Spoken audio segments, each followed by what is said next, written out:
Hello students, twelfth commerce business studies में chapter number 10 के अंदर हम डिस्कस कर रहे हैं कॉन्ट्रैक्ट एक्ट के लीगल प्रोविजंस के बारे में।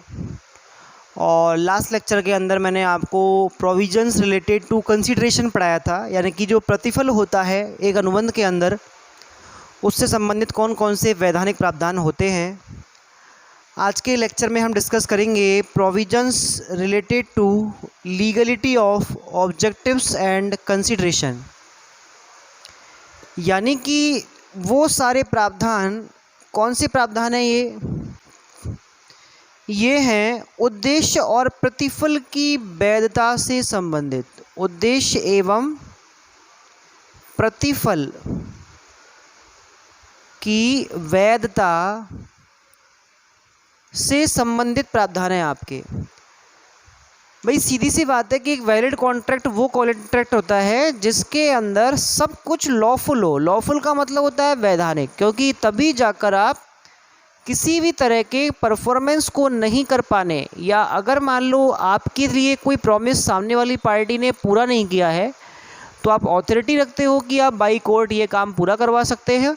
तो उस चीज़ के लिए एक लॉफुलनेस होनी चाहिए किसके अंदर, एक वैलिड कॉन्ट्रैक्ट के अंदर। अब इसमें कौन कौन से ऐसे प्रोविजंस हैं जो आपके ऑब्जेक्टिव और कंसिडरेशन की वैलिडिटी, उसकी लीगलिटी के लिए ज़रूरी हैं। तो नंबर फर्स्ट पे हम बात करेंगे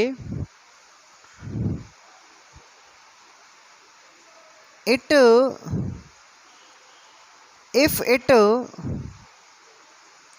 इज फोरबिडन बाय लॉ, यानी कि कोई भी ऐसा काम जो कानून द्वारा कैसा है, फोरबिडन मतलब कि वर्जित है, मना किया हुआ है।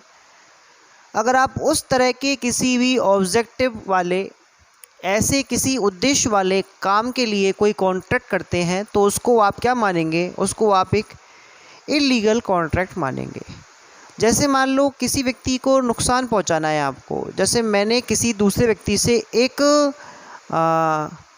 किलर से मैंने क्या किया, एक कॉन्ट्रैक्ट किया और मैंने अपने एक दुश्मन को मरवाने के लिए उसको पैसे दिए। तो इस चीज़ का जो कॉन्ट्रैक्ट है ये कम्प्लीटली कैसा है, इल्लीगल है, क्योंकि इस तरह से किसी भी व्यक्ति को मारना क्या है, इल्लीगल माना जाता है। ठीक है। नंबर सेकंड पे हम बात करते हैं if it is fraudulent. Fraudulent का मतलब होता है कपटपूर्ण, यानी कि जब आप किसी भी इस तरह के कॉन्ट्रैक्ट में एंटर होते हैं जहां पर किसी व्यक्ति ने कॉन्ट्रैक्ट इसलिए किया है जिससे वो किसी दूसरे व्यक्ति को क्या करे, धोखा दे सके, तो उसे हम क्या कहेंगे, एक इल्लीगल क्या कहेंगे, एक लॉ कहेंगे, इल्लीगल आपका कॉन्ट्रैक्ट मानेंगे। क्योंकि यहाँ पर जो आपका ऑब्जेक्टिव है वो है दूसरे व्यक्ति को धोखा देना, और धोखे से आप क्या कर रहे हो, उसको नुकसान पहुँचा रहे हो। तो इस तरह के जो आपके कॉन्ट्रैक्ट्स होते हैं उनको लीगलिटी उनके अंदर नहीं मानी जाती। नेक्स्ट हम बात करेंगे if it is related to injury of any person और एनी प्रॉपर्टी, यानी कि आपने इस चीज़ को रिलेट किया है कॉन्ट्रैक्ट को किससे, कि आप किसी दूसरे व्यक्ति को नुकसान पहुंचा रहे हैं या फिर उसकी संपत्ति को नुकसान पहुंचा रहे हैं। तो इस तरह के जो आपके कॉन्ट्रैक्ट्स होते हैं वो पूरी तरह से कैसे होते हैं, लॉफुल नहीं माने जाते, लीगल नहीं माने जाते, और उनमें जो आपके ऑब्जेक्टिव हैं वो लॉफुल नहीं है, तो इसको आप एक वैलिड कॉन्ट्रैक्ट नहीं मान सकते। यानी कि अगर मान लो आपको अपने कॉन्ट्रैक्ट के अंदर वैलिडेशन रखना है, एक वैलिडिटी रखनी है, तो आपको बिजनेस का जो ऑब्जेक्टिव है, जो कॉन्ट्रैक्ट का ऑब्जेक्टिव है, वो कैसा रखना पड़ेगा, लीगल रखना पड़ेगा। लेकिन यहाँ पर जो आपके ऑब्जेक्टिव हैं कि किसी दूसरे व्यक्ति की प्रॉपर्टी को या उस व्यक्ति को नुकसान पहुँचाने का, ये आपका कैसा है, एक लीगल कॉन्ट्रैक्ट के अंदर नहीं आता। इसके बाद हम बात करेंगे नंबर 4 पर, if it is immoral act. देखो इमोरल का मतलब होता है अनैतिक, और अनैतिक का मतलब होता है जो नीतिगत नहीं है। देखो होता क्या है कि अगर मान लो आप कोई इस तरह का कॉन्ट्रैक्ट कर रहे हो जिसमें जो आपका ऑब्जेक्टिव है वो अनइथिकल है, अनइथिकल का मतलब अनैतिक होता है, इमोरल का मतलब अनैतिक होता है, अनैतिक का मतलब होता है नीति विरुद्ध।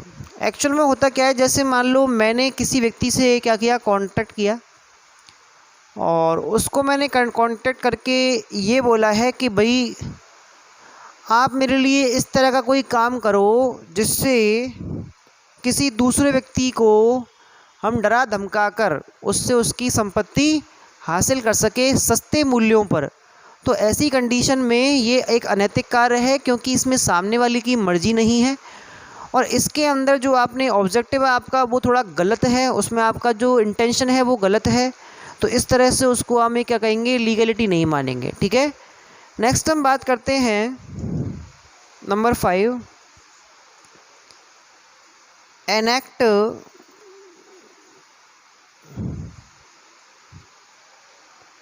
इन अपोज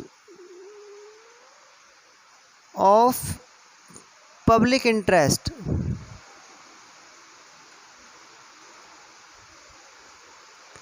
दो पब्लिक इंटरेस्ट के अपोजिट अगर मान लो आप किसी तरह का कोई काम करते हैं तो उसको आप क्या नहीं मानेंगे, एक लीगलिटी या लॉफुल काम नहीं मानेंगे।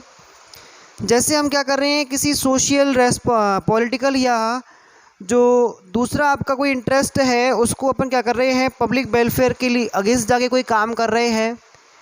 जैसे मान लो आपने कोई कॉन्ट्रैक्ट किया, मुझे नौकरी चाहिए और मैंने क्या किया, एक व्यक्ति से संपर्क किया, कॉन्टैक्ट किया और उसको बोला कि मुझे 10 लाख रुपए के अंदर एक सरकारी नौकरी दिलवाओ। और सरकारी नौकरी दिलवाने का जो मेरा ये कॉन्ट्रैक्ट है वो गलत तरीके से है, क्योंकि इससे मैं उन लोगों के जो पोस्ट हैं उनको छीन रहा हूँ, उन लोगों को धोखा दे रहा हूँ जो बढ़िया ढंग से तैयारी करके पढ़ के मेहनत करके इस नौकरी को पाने के लिए लगे हुए हैं। अगर मैं इस तरह का कोई कॉन्ट्रैक्ट करता हूं तो वो पब्लिक इंटरेस्ट के अपोजिट माना जाएगा और इसको हम क्या नहीं कहेंगे, एक लॉफुल कॉन्ट्रैक्ट या एक लीगल कॉन्ट्रैक्ट नहीं मानेंगे। क्लियर। तो इस तरह से आपके 5 टाइप के इसके अंदर केवल प्रोविजंस दे रखे हैं कि provisions related to legality of objective and consideration. कुल मिला के समझ में ये आना चाहिए हमें कि किसी भी वैलिड कॉन्ट्रैक्ट के लिए जो कंसिडरेशन है वो बिल्कुल वैलिड होना चाहिए। वैलिड का मतलब होता है लीगल, जो कानून ने सही मान रखा हो। भाई हम किसी को मारने के लिए या किसी को नुकसान पहुंचाने के लिए हम जो कंसिडरेशन दे रहे हैं वो आपका कंसिडरेशन एक लीगल कंसिडरेशन में नहीं आता। या फिर आपका इस तरह का कोई ऑब्जेक्टिव है कि मैं सामने वाले को धोखा दूं या उसको नुकसान पहुंचाऊं या उसको मारूं या उसके अगेंस्ट कोई काम करूं या उसकी जो स्वतंत्रता है, उसकी जो इंडिपेंडेंस है, उसमें कोई बाधा बनूं। तो इस तरह के जो आपके प्रोविजंस होते हैं, इस तरह के जो आपके ऑब्जेक्टिव्स होते हैं वो आपके एक लीगल कॉन्ट्रैक्ट को नहीं बनाते। तो लीगल कॉन्ट्रैक्ट बनाने के लिए ये सारी चीज़ें कैसी हैं, ज़रूरी हैं। तो आई होप आपको समझ में आया होगा इसके बारे में। नेक्स्ट लेक्चर में बात करेंगे हम अगले प्रोविजंस के बारे में। Thank you.